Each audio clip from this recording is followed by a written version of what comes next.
지난 주일에 설교하면서 설교 예화로 영국의 어느 연구소에서 심층조사한 바에 의하면은 남자는 43세에 철이 든다는 조사 결과를 발표했습니다. 어리석음과 철 없음의 판단 기준에 대해서 지난주 주보에 생각하는 공간이라는 부분에 실은 적이 있습니다. 그게 10가지 항목으로 나와 있습니다. 그것을 읽고 나서 여러 명의 여집사님들이 은근슬쩍 주보를 남편에게 건네주면서 읽어보라고 하신 분들이 있습니다. 그랬더니 대부분의 남편이 슬쩍 읽고 나서 하는 대답이 거의 똑같았습니다. 나에게는 해당되는 것 하나도 없네. 대부분의 남편들의 대답입니다. 아내들은 남편들이 그 10가지 항목을 읽고 남편들이 조금은 깨닫고 변화되기를 바랐었고, 남편들은 역시나 자신에게는 해당 없음이라고 대답을 하니 아내들이 많이 답답하셨을 것입니다. 그렇다고 두 사람이 따지고 들면서 당신은 이 항목에 해당하잖아요 라고 했다가는 공연히 말다툼만 되고 서로 불편해집니다. 예수님 당시의 종교 지도자들도 마찬가지로 철없는 43세 이하의 사람들인 것 같습니다. 그들은 예수님의 가르침과 질의응답을 듣고 나서도 자신들에게 해당되는 항목 없음이라고 생각하는, 그리고는 여전히 예수님을 잡을 기회만 노리고 있었습니다. 지난주에는 유대의 종교 지도자들이 예수님에게서 무슨 권세로 이런 일을 합니까? 누가 이러한 권세를 당신에게 주었습니까? 라는 2가지 질문으로 예수님을 도전했습니다. 그런데 예수님은 유대 종교 지도자들에게 자, 그러면은 세례 요한의 세례가 하늘로서냐 사람에게서 오냐 라는 질문을 던짐으로써 결국 그들의 속마음, 그들의 마음의 자세, 그들의 실체가 드러나도록 하였습니다. 그 당시 종교 지도자들은 사람을 의식하는 사람들이었음을 보여주었습니다. 그리고 더 나아가서 포도원의 비유를 통하여서 역사적으로 유대의 종교 지도자들이 많은 하나님의 종들, 선지자들을 핍박하고 죽였으며 심지어 이제 하나님의 아들 예수 그리스도를 죽이려고 하는데, 그러면 이러한 권세는 누가 너희들에게 주었느냐? 너희들은 무슨 권세로 수많은 하나님의 종들을 핍박하고 죽였느냐? 라고 매우 강하게 도전하였습니다. 너희들에게 이러한 권세를 준 자는 하나님이 아닐진데 그러면은 사단이고 너희들은 사단의 종들이다 라는 의미가 함유되어 있는 매우 무서운 도전입니다. 그것을 깨달은 그들은 자기들을 하나님의 종이 아닌 세상의, 즉 사단의 종들로 취급함을 보고 예수를 죽일 결심을 하게 됩니다. 오늘은 종교 지도자들이 또 다른 질문을 던집니다. 가이사에게 세금을 내는 것이 합당합니까? 라는 질문으로 예수님에게 도전해 옵니다. 이 질문에 대해서도 지난주와 마찬가지로 2가지 대답을 우리는 살펴보아야만 합니다. 첫 번째는 가이사에게 세금을 바치는 것이 가하니까? 라는 그들의 질문에 직접적인 대답입니다. 21절, 22절 다시 읽습니다. 그들이 물어 가로되 선생님이여 우리가 아노니 당신은 바로 말씀하시고 가르치시며 사람을 외모로 취치 아니하시고 오직 참으로서 하나님의 도를 가르치시나이다. 우리가 가이사에게 세를 바치는 것이 가하니까 불가하니까 하니, 이 질문을 하는 것은 그 당시의 사람들은 로마의 압제하에서 몹시 힘들고 어려운 상황 속에 있었습니다. 그런데 성경에 보면은 위대한 선지자, 더 나아가서 모세가 이야기하기를 자기와 같은 선지자가 다시 와서 이스라엘 백성을 구원해 줄 것을 이야기합니다. 그러므로 위대한 선지자, 모세와 같은 선지자가 예수 그리스도이고 그들이 자기들을 세상의 권력, 즉 당시 로마의 권력으로부터 해방시켜 주기를 기대하였습니다. 그래서 누가복음 19장 38절에서는 지금 20장을 하지만 그 앞에 19장 38절에서는 누가는 의도적으로 예수님께서 예루살렘에 입성하실 때에 사람들이 길 양옆에 서서 이 단어를 사용했다는 것입니다. 가로되 찬송하리로다 주의 이름으로 오시는 왕이여 하늘에는 평화여 가장 높은 곳에서는 영광이로다 하니 왕이여 라고 분명하게 소리쳤습니다. 한 하늘 아래 두 왕이 있을 수는 없습니다. 한 국가에도 왕이 둘이 있을 수는 없습니다. 분명히 예루살렘으로 입성하는 예수님의 좌우에서 그들은 예수를 왕이라고 호칭합니다. 그 말은 오시는 왕이 기존에 있던 왕을 물리쳐 주기를 바라는 간절한 소원이 담겨져 있습니다. 유대 종교 지도자들은 일반 사람들의 기대가 어떤 것인지를 알았습니다. 예수님도 분명히 알고 있었을 것이라 생각되죠. 그래서 그들은 예수님을 책잡기 위한 어려운 질문들을 던지고 있습니다. 유대 종교 지도자들이 자신들이 사람을 두려워하고 사람을 기쁘게 하는 삶을 살고 있었기에 예수님도 사람들을 의식해서 대답하게 된다면 올무에 빠질 것이라는 겁니다. 가이사에게 세금을 내지 말라고 하면 로마에 대한 반역죄가 되고 사람들을 선동하는, 그러므로 폭동을 일으키게 되므로 자연스럽게 로마 정부에 의해서 반역죄로 제거되게 될 것입니다. 반면에 가이사에게 세금을 내라고 하면 사람들의 기대, 유대인의 왕으로 오시는 예수에 대한 기대를 저버림으로써 사람들에게 배척을 받게 될 것이고, 그러면 예수님의 인기가 떨어질 것을 그들은 예측했습니다. 그런데 예수님은 그들의 관계를 아셨습니다. 그리고 그들에게 지혜로운 대답을 하였습니다. 그들에게 데나리온 하나를 가져오라고 말했습니다. 예수님의 지혜의 첫 번째입니다. 예수님께서 이러한 질의응답을 하는 장소가 어디였습니까? 그들은 성전 안에서 가르치고, 예수님은 성전 안에서 가르치고 있었고 종교 지도자들과 질의응답을 한 장소도 성전 안입니다. 그러면 예수님과 그들이 성전 안에 있었기 때문에 성전에서 사용하는 돈을 가져오라고 할 수도 있었을 것입니다. 성전 안에 있는 돈을 가져오라고 했다면 성전에서 사용되어지는 돈은 거기에는 가이사의 얼굴이 없습니다. 예수님은 그러므로 의도적으로 성전의 돈이라는 표현을 사용하지 아니하고 일반 화폐인 데나리온 하나를 가져오라고 지적해서 가져오라고 말하고 있습니다. 일반 화폐인 데나리온에는 가이사의 얼굴과 문구가 적혀 있었습니다. 24절과 25절입니다. 데나리온 하나를 내게 보이라. 누구의 화상과 글이 여기 있느냐? 대답하되 가이사의 것이니이다. 가라사대 그런즉 가이사의 것은 가이사에게, 하나님의 것은 하나님께 바치라 하시니, 데나리온의 가이사의 화상과 글이 새겨져 있었기에 가이사의 것은 가이사에게 바치라. 그리고 예수님은 덧붙입니다.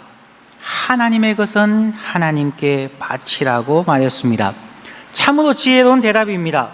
세상적으로 보면 참으로 교묘한 대답입니다. 유대 종교 지도자들은 예수님을 완벽하게 잡을 수 있다고 생각을 했었습니다. 조금 전에 설명드린 것처럼 가이사에게 세금을 바치면 국민의, 백성의 기대를 저버리고 가이사에게 바치지 않으면 반역죄로 잡혀가게 되어 있었습니다. 예수님은 여기에서 그냥 단순하게 빠져나오는 가이사의 것은 가이사에게, 하나님의 것은 하나님에게라는 단순한 구절이 아닙니다. 우리가 눈여겨보아야 할 것은 패러다임 시프트라고 하는, 포커스 시프트라고 하는 상황을 변화시키는, 관점을 변화시키는 예수님의 질문입니다. 그들은 사람에게 집중되어 있었습니다. 예수님은 사람의 관심에서부터 하나님의 관심으로 바꾸었습니다. 미국 정치 얘기를 잠깐 하고 넘어갑니다. 지금부터 4년여 전에 오바마 당시 후보와 공화당 후보가 경쟁하는 상황에서 보통 대통령 디베이트를 하게 됩니다. 보통 거기에서 사회자가 질문을 던지면은 대통령 후보들은 자기의 대답을 하게 됩니다. 그런데 스탠포드 대학의 교수님께서 선거 전략에 대해서 비판하시는 그분이 책을 썼습니다. 그 책 내용에 오바마가 대통령 선거에서 이길 수 있었던 방법에 대해서 한 페이지가 나옵니다. 그 페이지는 이렇습니다.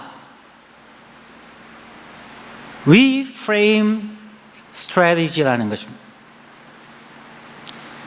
보통 대통령 선거에 디베이트를 할 때에 사회자는 자기들의 질문을 가지고 후보자가 대답하기 어려운 스타일의 문제를 제출합니다.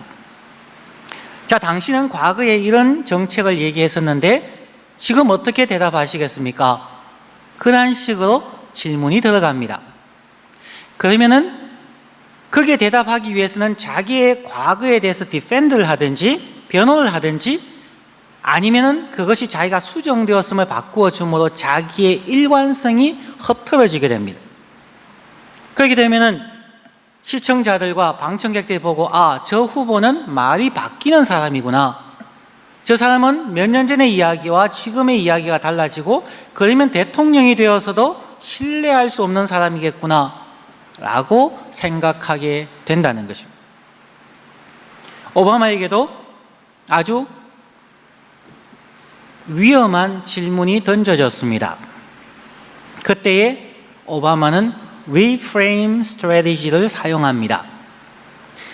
사회자가 물었는 질문을 자기가 재해석해서 방금 질문하는 이야기가 이런 뜻이었지요 라고 바꾸어 버렸습니다. 그러니까 사회자가 거의 비슷한 내용이니까 예, 맞습니다 라고 대답할 수밖에 없었고, 그러면은 오바마는 과거의 자기의 정책과 지금의 달라진 것은 쏙 빼버리고 지금의 자기 입장을 가지고 대답을 할 수 있었다는 것입니다. 그것을 reframe strategy라고 이야기합니다. 어떤 사람의 질문이 들어올 때 그 질문에 이끌려 가버리면 우리가 딸려가게 됩니다. 세상에 수많은 사람들이 그리스도인을 향하여서 기독교가 왜 그런가? 왜 하나님께서 아프리카에 수많은 사람이 죽어가는데 팔짱 끼고 방관하시는가? 왜 이 땅에 이러한 수많은 악들이 있는가? 그러한 질문들이 들어오면 기독교인들은 대부분 방어하기에 급격합니다. 저는 그러한 질문이 들어오면 질문 자체를 바꾸어 버립니다. 인간의 고난은 어디에서 온다고 생각하십니까? 질문은 아프리카에 죽어간 사람들에 대해서 그들이 질문했지만 저는 똑같은 질문을 바꾸어서 아프리카에 사는 그리고 세상에 사는 사람들의 고통이 어디에서 온다고 생각하십니까? 라고 바꾸어 버립니다. 그러면 그때부터 대화는 제가 의도하는 방향으로 이끌어 갈 수가 있게 되는 것입니다. 이것은 회사에서 회의를 할 때나 부부에서 대화를 할 때나 어디에서 대화할 때나 자기의 원하는 쪽으로 리프레임 해버리는, 재구성하는 것이 참으로 중요함을 보여줍니다. 지금 예수님께서 리프레임을 하고 있다는 것입니다. 종교 지도자들은 가이사에게 세금을 바치는 것이 옳습니까? 라고 하는 것을 바꾸어서 자, 가이사의 것은 가이사에게, 하나님의 것은 하나님께 바치십시오 라고 대화를 하나님으로 바꾸어 갑니다. 그들은 사람에게 관심이 있었습니다. 사람의 세금에 대해서 관심이 있었고, 가이사라는 사람에게 관심이 있었고, 우리가 가이사에게 세금을 내는 것이 옳습니까? 아닙니까? 이것을 통하여서 백성들에게 배척을 받을 것인가 아닐까? 로마 정부로부터 반역죄로 잡혀갈 것인가 안 갈 것인가에 대한 그 프레임 속에서 예수를 가두어 버리려고 얘기했는데, 예수님은 그 프레임에서 빠져나오면서 하나님의 것은 무엇이라고 생각합니까? 여러분은 하나님의 것으로 하나님께 바치고 있습니까? 라는 질문으로 바꾸어 갑니다. 그것이 두 번째입니다. 첫 번째는 가이사에게 것은 가이사에게, 하나님의 것은 하나님에게 바치라고 대답하시고, 두 번째 이어서 나오는 것이 21장 1절부터 4절의 내용입니다. 다시 읽어드립니다. 예수께서 눈을 들어 부자들이 연복궤에 헌금 넣는 것을 보시고 또 어떤 가난한 과부의 두 렙돈 넣는 것을 보시고 가라사대, 내가 참으로 너희에게 말하노니 이 가난한 과부가 모든 사람보다 많이 넣었도다. 저들은 풍족한 중에서 헌금을 넣었거니와 이 과부는 구차한 중에서 자기에 있는 바 생활비 전부를 넣었느니라. 부자들의 풍족한 가운데 일부라는 것과 과부의 생활비 전부라는 대결 구조를 바꾸어 버렸습니다. 유대 종교 지도자들이 누리는 생명과 명예와 권력은 누구의 것이냐는 질문입니다. 그들의 생명과 명예와 권력, 그들이 대제사장이 되고 바리새인이 되고 서기관이 되고 각양 지도자가 되어진 그 모든 것은 하나님의 것인지, 하나님의 축복인지, 하나님이 맡기신 직분인지, 아니면 여러분들의 노력의 결과인지에 대해서 다시 생각하게 만드는 것입니다. 우리의 삶에서 하나님의 것은 무엇이고 우리의 것은 무엇인가에 대한 도전입니다. 우리의 삶에서 하나님의 것과 우리 자신의 것에 대해서 당시 유대 지도자들은 생각이 바뀌었습니다. 사람들에게 가르칠 때는 모든 것이 하나님의 영광이요, 하나님의 축복이요, 하나님의 선물이요, 우리가 하나님의 영광을 위해 산다고 가르쳤지만, 자기들은 자기들의 명예, 자기가 피땀 흘리고 노력해서 쌓아온 자기들의 탑, 자기들의 명예, 자기들의 권력, 자기들의 재산에 관심이 있었음을 보여주는 것입니다. 가르침과 삶이 분리되어져 있는 그들의 삶의 모습을 도전하고 있는 것입니다. 예수님께서 성전 안에서 유대 종교 지도자들과 함께 질의응답을 하는 도중에 예수님께서 눈을 들어서 부자들이 연복에 돈을 헌금을 넣는 것을 보셨습니다. 그리고 어떤 과부가 두 렙돈 넣는 것을 보셨습니다. 예수님은 외형적인 돈이 많고 적음이 아니라 헌금하는 자들의 마음 자세를 보셨습니다. 부자들은 그 풍족한 중에서 일부를 헌금으로 드렸습니다. 강조점입니다. 예수님의 말씀 속에 이러한 의미가 분명히 있었을 것을 우리가 생각할 수 있습니다. 부자는 자기들의 소유의 일부를 하나님께 드렸다는 것입니다.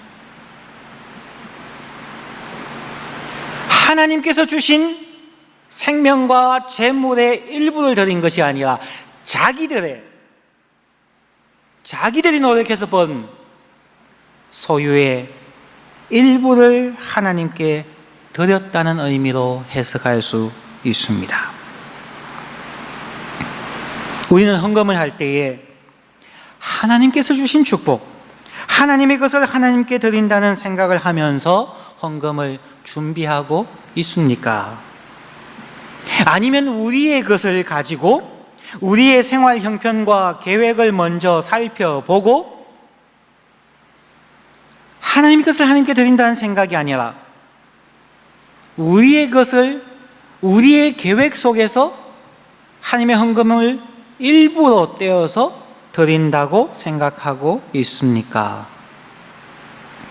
우리의 예배의 삶 속에서, 우리의 헌금의 삶 속에서 하나님을 하나님으로 인정하고 있습니까? 하나님의 것을 하나님께 드리는 마음에서 이 모든 것이 나오고 있습니까? 그것은 목회자이든 선교사님이든 신학을 배웠기 때문에, 경력이 쌓였기 때문에 설교를 하고 전도를 한다고 생각하면 무너질 수밖에 없습니다. 교회의 수많은 직분자들과 경험이 많은 분들이 나의 경험과 노하우를 통하여 내가 배우고 내가 가진 것을 나누어 주고 싶다는 생각이 드는 순간 우리는 유대의 종교 지도자들의 전철을 밟을 수밖에 없습니다. 예수님께서는 분명히 말씀하셨습니다. 모든 청지기들에게 너희가 이 세상의 모든 사역을 다 하고 난 후에 이렇게 대답하라. 우리는 무익한 종이오니 마땅히 하여야 할 것을 한 것뿐입니다. 나의 생명도 예수 그리스도의 보혈로 사신바 되었기에 나의 생명이 아니고, 나의 건강이 내가 건강관리를 잘해서가 아니라 하나님의 은혜의 손길로 붙잡아 주셨기 때문에 하나님의 건강이며, 나의 지식, 나의 학위, 나의 모든 것, 내가 땀 흘려 수고해서 벌었지만 이 모든 것에서 나에게 생업의 현장을 주시고 나에게 감당할 수 있는 능력을 주시고 그러한 회사를 만나게 하시며 그러한 사람을 만나게 해주신 하나님의 은혜, 하나님의 선물, 하나님의 것에서 거두어들인 수확을 하나님께 드립니다 라는 그 마음이 있느냐는 것입니다. 유대 종교 지도자들에게 한 데나리온을 가져오라 말씀하시고 그들에게 가이사의 것은 가이사에게, 하나님의 것은 하나님께 바치라고 예수님께서 말씀하셨을 때에 예수님은 이미 21장에 헌금에 대한 말씀을 하실 것을 이미 염두에 두고 하셨을 것이라 생각됩니다. 그들은 가이사에게 세금을 내는 것이 합당하냐고 그러한 구도로 프레임을 만들었지만 예수님은 그들의 관계를 아시고 그들의 어리석음과 그들의 사악함을 아시고 그들을 도전하기 위하여서 그들의 실체를 보여주면서 너희가 이러한 존재라는 것을 보여주기 위하여서 가이사의 것은 가이사에게, 그 다음에 하나님의 것은 하나님께 바치라고 말씀하신 것입니다. 예수님은 항상 사람들의 마음의 근본 자세를 살펴보시고 질문하십니다. 사람들은 소극적인 것에 관심이 많습니다. 또한 사람들은 부정적인 질문을 많이 합니다. 이것을 하면 안 됩니까? 이것을 하면 죄입니까? 이것을 하면 왜 안 됩니까? 사랑의 하나님께서 왜 용납하지 않습니까? 우리의 질문의 대부분은 세상적이고 부정적이고 인간 중심적인 질문들입니다. 우리는 조금 더 적극적이고 긍정적으로 우리의 질문을 바꾸어 가야만 합니다. 우리의 패러다임을 바꾸어 가고 우리의 생각을 리프레임 해가는 훈련들이 바로 그리스도인의 삶입니다. 어떻게 하면, 부정적인 질문이 아니라 어떻게 하면 하나님을 더 사랑할 수 있을까? 어떻게 하면 하나님의 것을 하나님에게 바칠 수 있을까? 이러한 질문으로 우리의 생각이 바뀌어져 가야 우리의 신앙이 방어적인 것에서 벗어나서 공격적으로 수세에 몰려서 변명하는 것이 아니라 적극적으로 신앙을 고백하고 대답하고 전도하고 하나님의 뜻으로 이끌어 갈 수 있는 것입니다.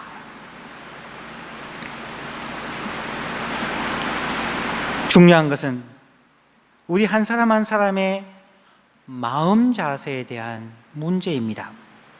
한번 예를 들어서 설명해 보겠습니다. 사랑하는 사람, 데이트하는 사람에게 우리는 어떻게 하면 더 많이 해주고 더 좋은 것을 주고 싶어 합니다. 사랑하는 대상을 위해서는 무엇을 해도 아깝지 않고 더 해주지 못하는 것이 안타까울 뿐입니다. 새벽 늦은 시간까지도 사랑하는 사람을 집에 데려다주고 그를 위해서 시간을 보냅니다. 사랑하는 갓난 아기를 위해서는 새벽 2시, 3시까지도 아기를 위하여서 기도해주고 약을 먹여주고 자기의 모든 것을 희생해서까지 사랑하는 자녀와 사랑하는 사람을 위하여서 우리의 삶을 드립니다. 사랑하면 더 해주고 싶은 것이 사람들의 마음입니다.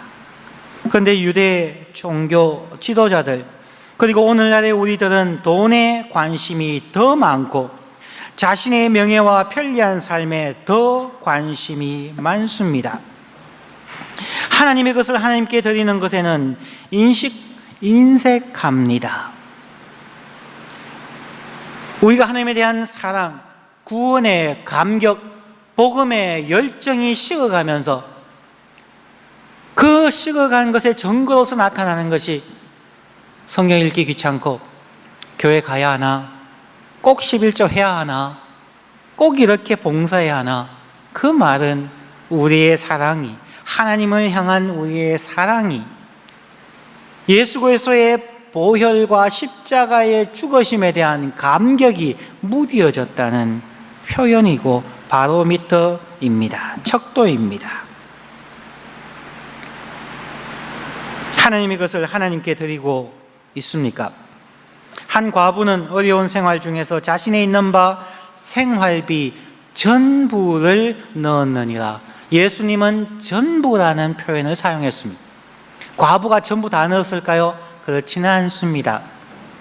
과부가 살고 있는 집도 있었고 그의 옷도 있었고 아마 가족들도 있었습니다.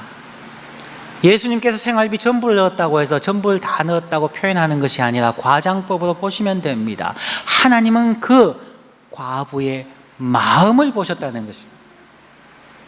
하나님을 향하여 모든 것을 드리고 싶어하는 자기의 모든 전부를 하나님의 것이기에 하나님께 드리겠다고 하는 그 마음을 예수님께서 보시고 전부를 넣었다고 인정해 주신다는 것입니다.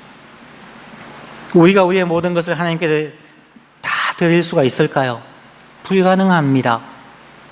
그렇게 해서는 우리는 하루도 살아가지 못합니다.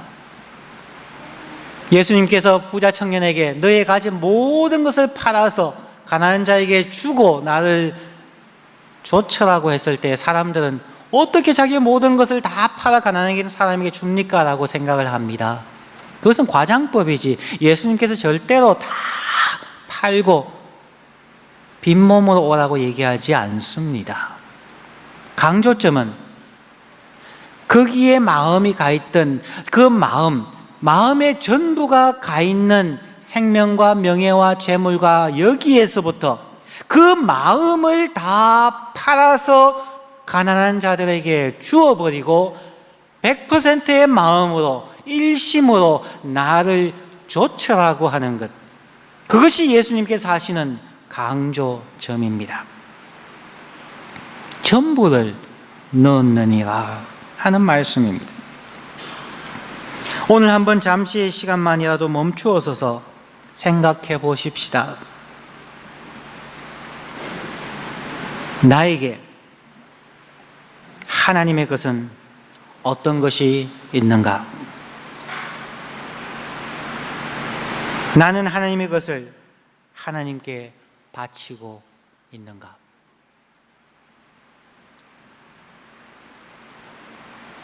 오늘 말씀을 정리하면서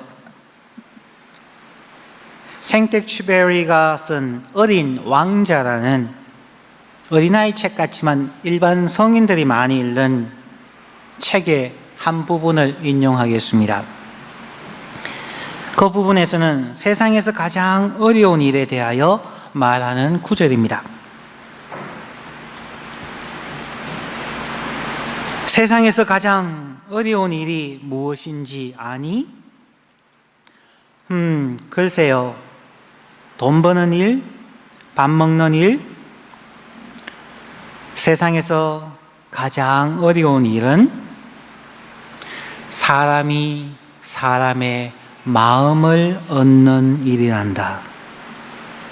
각자의 얼굴만큼 다양한 각양각색의 마음에서 순간순간에도 수만 가지의 생각이 떠오르는데 그 바람 같은 마음을 머물게 한다는 건 정말 어려운 것이란다. 참 재미난 표현입니다. 우리의 마음 속에는 순간순간에도 수만 가지의 생각이 떠오르는데 그 바람같이 흔들리는 마음을 머물게 하는 것, 우리의 이 마음을 하나님께 머물게 하는 것, 이 땅에 50억의 인구를 향한 그 하나님의 마음을 나에게 머물게 하는 것, 그것은 참으로 어려운 일입니다. 하지만 방법이 있다는 것입니다. 사람의 마음을 얻는 것이 참으로 어렵지만 사람의 마음을 얻는 방법은 그 사람이 사랑받고 인정받고 있음을 알 수 있도록 배려해 주는 것입니다. 마찬가지로 우리가 하나님의 마음을 어떻게 얻을 수 있을까요? 하나님의 마음을 배려하는 것입니다. 하나님의 것을 하나님께 드리는 것입니다. 우리의 생명이 하나님의 것입니까? 그리스도 예수 안에서 보혈로 값주고 산 하나님의 것입니까? 그러면 하나님의 영광을 위하여 우리의 삶을 드려야 합니다. 우리의 건강과 재물이 하나님의 것입니까?